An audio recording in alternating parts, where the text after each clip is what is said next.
How are you guys doing? Good. We've been doing a lot of Q&A just with me and Sarah and Michael, but we only have about 20 minutes left. So I thought we would just do a quick Q&A. Michael, if you just want to spearhead that, and feel free to ask Sure. any of your questions. For And sure, for sure. we'll start off by saying I apologize for the delay, the technical difficulties. So we were trying to get on, and I don't know, for some reason just Zoom wouldn't let us on. But I'm actually in Washington, D.C., a bunch of meetings, meeting with a bunch of folks from Capitol Hill, and doing the work of healthcare policy, right? And so anyway, we're as I'm sure some of your audience knows, my name is Amish. I'm a member of the Arizona House of Representatives and have been there for about 5 years. I'm the only physician in the Arizona House, and I learned a lot about healthcare policy. I have a master's in public health, so certainly wasn't a stranger to it, but once you get in, you learn a lot more real quick. So it's been fortunate enough to work really hard and pass a bunch of bills through the House and the Senate at the state level and get them signed into law by the governor. We've done a tremendous amount of work over 5 years, and I've had more bills signed into law than any member of my party in over a decade. A lot of those are health related, and a lot of those try to make the system work better. So I'll just start with that as an introduction. Great. I guess like we can just start right, like dive right into the questions, I guess. With that being said, well, I know that like you have like you're certified as an emergency medicine physician actually. So I'm just wondering like how would you relate that part of your career to your kind of like political side of it, more like healthcare law, legislation and stuff. Sure. Yes, I am currently practicing. I'm at Mayo Clinic. I'm also at Dignity Health. I've been in practice for about 20 years. I guess I graduated residency in 2007. So it's been right, like a lot of time practicing clinical medicine and understanding the nuances of what our system is. It forms the basis of what you do when you go in there. Without that type of experience, I'm not sure you would have a lot of context from which to legislate. Remember, legislating is changing law, changing the rules of the game.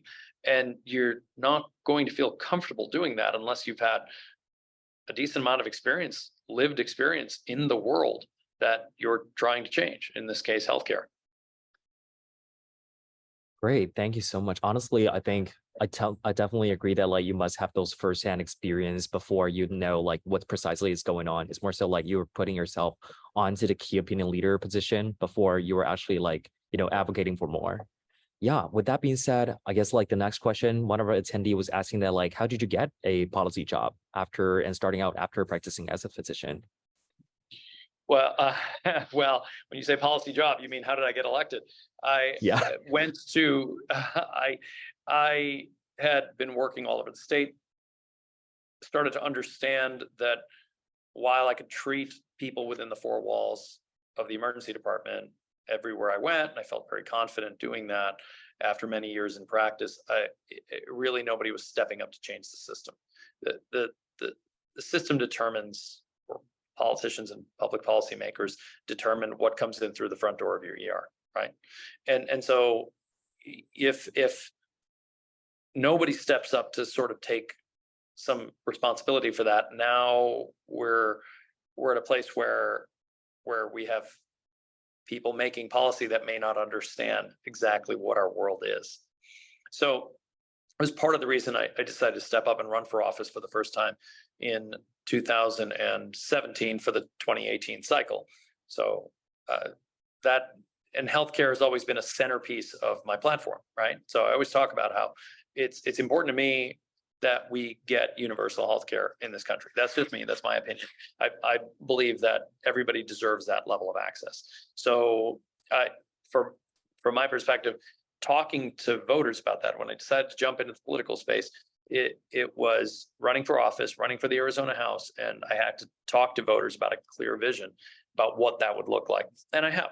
And that's why we've won 3 elections in a row, all in resounding fashion, because the message clearly resonates. And so that's the important part of it is if you're going to step up, you have to get immersed in the world of politics, learn what it's all about, but the message comes from those experiences that you've had living in that world. Gotcha. Yeah, that's very insightful, honestly. But okay, the next question is that like actually if any undergrads or pre-health students are interested in getting like, more involved with like house policy making, or decision making process or like something related, do you have any suggestions for those students who are interested in the field? Sure, there are many, many ways of getting involved and getting your feet wet into this world. You could work for nonprofits. You could work on a campaign. You could work as an intern or a staffer in somebody's office who is elected. You could work for a wide variety of advocacy groups and nonprofits that just try to solve a little bit of the problem of healthcare. There are national groups that do the same thing. So there's a big world out there, and every one of these organizations, groups, individuals is always looking for more labor. But I will put a little caveat onto that, is that many of these positions may not be paid, right? Many of them involve your own individual effort. Some might be paid, but what most of us are looking for in this world are people with passion, dedication, and commitment, not people who will show up to try to get a line on a resume, but rather to be there because they actually believe in what they're doing. And if they believe in what they're doing, they're going to work hard toward that goal, right? So the advice I would give, if I had to give some advice to people who might be watching this saying, look, I really do want to get involved, find something that really stirs your passion and then work really hard at it. Because people will be able to tell when you're interested, involved, and it means something to you that you're showing up and you're there and you're doing the work. And that will give people more and more confidence in you. I can't agree more, honestly. I mean, I think honestly, many pre-med or pre-health students rather fell into the pitfall of like they're just trying to like get more lines on their resume or CV. But honestly, what matters more is like actually what you have experienced and like how did you kind of like make up your story toward that leads you toward your passion, which is exactly what Dr. Shah is sharing here.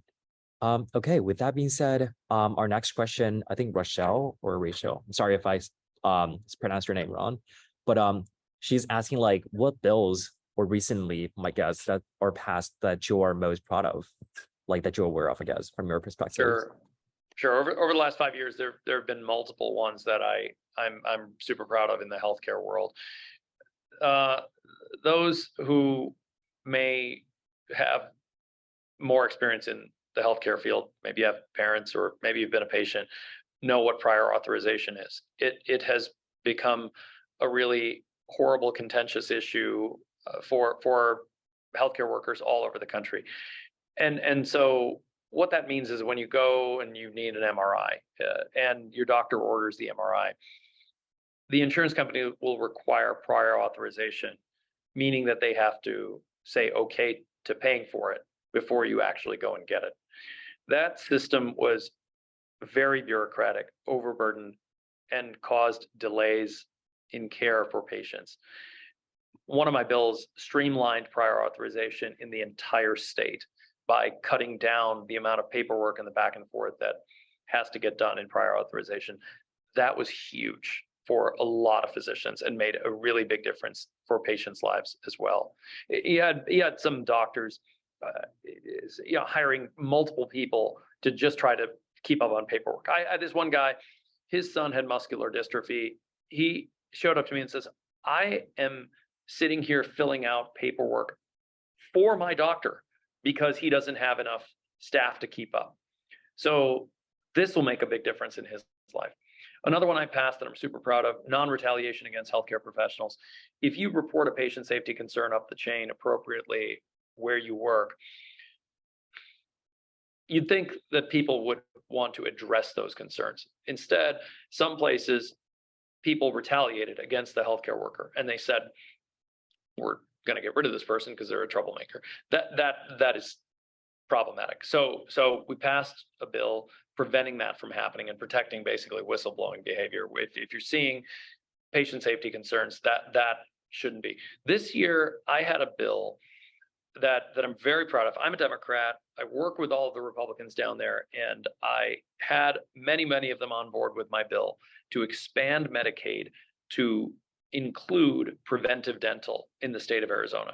We in Arizona are one of the few states that has a $1,000 emergency dental benefit for Medicaid, but it's not enough, because you'll see people get no preventive care and then show up with cavities and root canals and everything else that they can't afford. That is truly problematic. So that bill made it through the House, through the Senate. Unfortunately, did not get into the budget this year, but I'm really hoping for next year. That's how it goes sometimes. These things, it takes several years to get across the finish line. So I mean, that's just a very small sampling. I got a bunch more. I mean, I've had 12 bills passed in my name just in 5 years. More, like I said, more than any other member of my party, and that's what it is. It's just little things at a time to make patients' experiences better. That honestly sounds awesome. Like, honestly, I think that goes back to your point of like, you really need to become a practicing physician to know the inside out of like what you're actually advocating for. And honestly, like some of those changes, it might be like overlooked if someone's like an outsider of like the healthcare field. And then, but like they will actually get to know it once they're practicing as a physician. So yeah, thank you so much for sharing about that. Our next question is probably going to be like, so how did you know that one is suitable? Like one like would be interested in health policy, or like what is the sort of like the moment for you that you know that like for sure you wanted to like pursue kind of sort of your political career aside of your being a physician? I know that you already mentioned that like you really wanted to advocate for like those you have seen while practicing. I mean, it gets back to some of the comments I made earlier regarding it just nobody was stepping up for the system, and so it felt as though it was the right moment for me. Personally speaking, I had done what I wanted to. I had a very good career in medicine. I worked for the National Football League. I was an academic guy after residency. It was my first job. I did community stuff. I did rural stuff. I'd seen enough, and had worked in a variety of settings in emergency medicine, even within Arizona. So at some point, you start asking yourself these questions and saying, how else can I contribute to the world? How can I try to make the world a better place? And I realized that doing stuff outside of just your clinical practice can have a huge impact. So I'd actually founded the first ever Arizona Vegetarian Food Festival, promote healthy eating, and it went really well. It had such an impact beyond just my ordinary practice. So, I saw what a difference these kinds of things can make. Those of you who have not yet reviewed the evidence in the literature, all you need to do is go to PubMed.org. It's a great site. All of you should know it. It is where the medical literature comes from. But yes, plant-based diets are really important. It's great for human health. It's great for the environment. It's also great for the animals. So I will put in my plug for that. But yes, some of these experiences that I had, also doing charity work prior to that, kind of just continue to push me in that direction. Great, awesome. Thank you so much. And there's another person that's asking like how easy it is to like balance your work in the ER and policy. Like how do you like kind of like split your time as a routine live right now? And it's hard to like work part-time in the ER? Yeah. So I would, for most people, I would suggest that you get your clinical legs underneath you prior to going off in different directions. Look, if you want to be a physician, great. Then you're going to have to, in order to take care of patients and do it well, you are going to have to do a residency, and in that residency, be really dedicated to that. Residency isn't a great time. Some do it, and some are talented and motivated and have time. But residency is a time I really would love for everybody to focus on your clinical skills. It's hard enough to do residency for many of us, most of us. So focus on that. Do it right. Then as your first few years as an attending, you kind of get your legs underneath you. Even my first year as an attending, I was scared. Everybody is. That you're unsupervised, you're out there and you've got people's lives in your hands. It's a big responsibility. Take it seriously. And after a while, after years of doing it and the experience, you start to feel comfortable, right? That I'm going to practice safely. I know how to do it. I've been doing it for a really long time. And then it opens up some of your time for other things and big things. So yes, you can have hobbies like going to play golf, but when you're talking about doing something like this, it takes up a lot of time and a lot of effort, and to be able to go part-time means that your clinical base had to have been strong before that. So those of you who may or may not know, I'm a member of the State House. 5 years I've been there, I've won 3 elections, but I am now running for United States Congress for our for Congressional District 1 in Arizona. And running for Congress, going up a level, is a whole nother ball of wax that is very time consuming and very stressful. It's a big thing. It's a big national project. In fact, as we're sitting here, I'm sitting in DC right now, and in the middle of a bunch of meetings. So it's one of these things that needs to be done. More of healthcare policy is at the federal level. That's why I'm running for Congress. But we have to remember that I'm never going to give up on my sacred duty to take care of each patient that comes in front of me.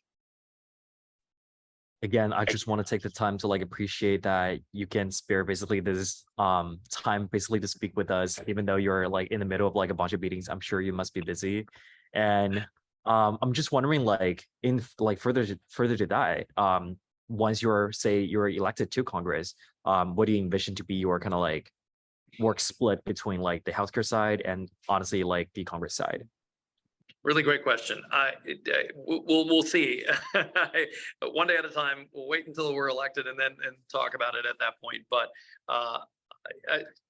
I'll start by saying this: U.S. Congress has a rule that you are not to have an outside source of income while you are a member of Congress, except for the practice of medicine. So we are the one profession that has been carved out so that people can actually continue to practice if they so choose. And what exactly that's going to look like, I think, is yet to be seen, but one day at a time. Well, then I'm just so glad that I asked that question. I'm pretty sure that none of us know in the room that, like, if you're to elect as a Congress, first of all, like, you can pursue another income source, but medicine is exception. I'm sure that none of us know that before, honestly. Yeah. That's kind of eye-opening for me. And yeah, and I guess like next question is kind of specific. This is more on your perspective, I guess.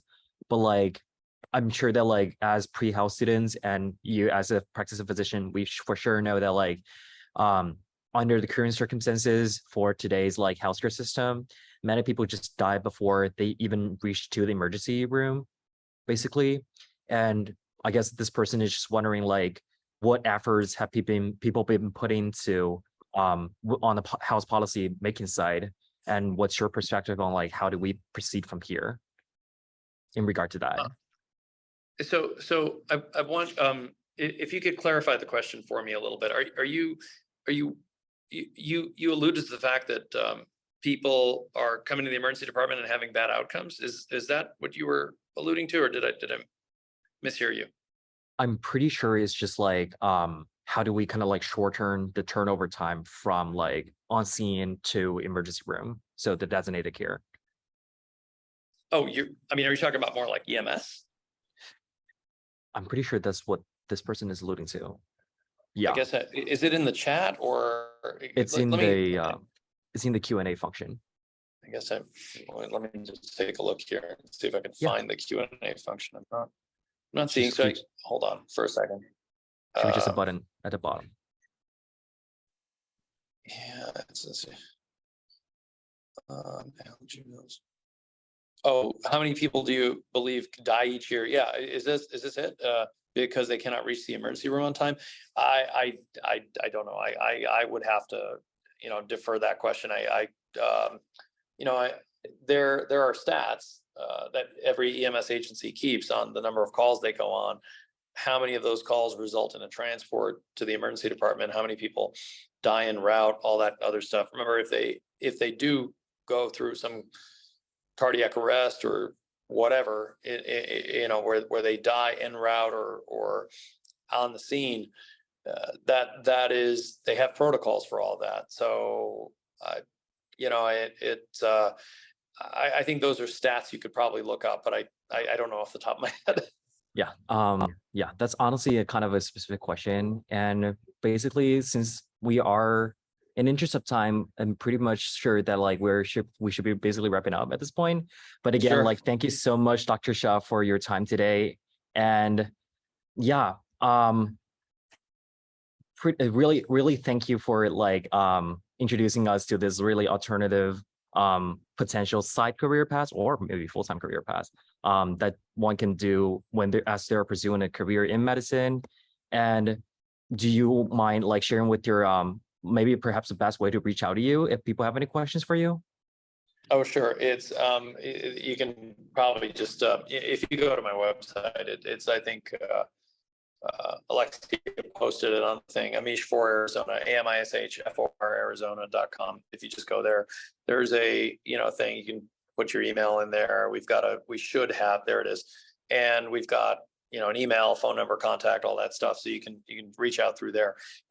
Yeah, happy to have you guys engage and talk to me about whatever it is that's on your mind with regard to this stuff, and how I can best be of service. I think those of us at this level, what we're trying to do is we're trying to advocate for the system as a whole, and to the extent that you guys are part of that and are able to make a meaningful difference, we of course appreciate it. I know where you guys are in the level of your training. I know that it's still, I was at where you are. It's a long road ahead. It's a daunting path, but you'll get there. Just work hard, study hard, do everything you can, focus on what you're doing. If you have time really, and you feel super comfortable and you want to get involved in other ways, it's certainly there's no shortage of ways in which you guys can get involved and start to understand the context in which we work. But please never forget that whatever else you do, it's all sort of in service of our core mission to serve people, to take care of them where they are, to be with them, to ease their pain, and it's a very human function. Okay, not a lot of pressures in a lot of ways, but being with people, caring for them is a very human function. And to that extent, I'd love, if that's what you're interested in, I'd love for you to be a part of our profession. I'm sure people will be taking note of that and keep memorizing that when they're pursuing their own careers. And just want to take this time to like thank you so much. Let's applaud to, or virtually applaud to Dr. Shah today for sharing.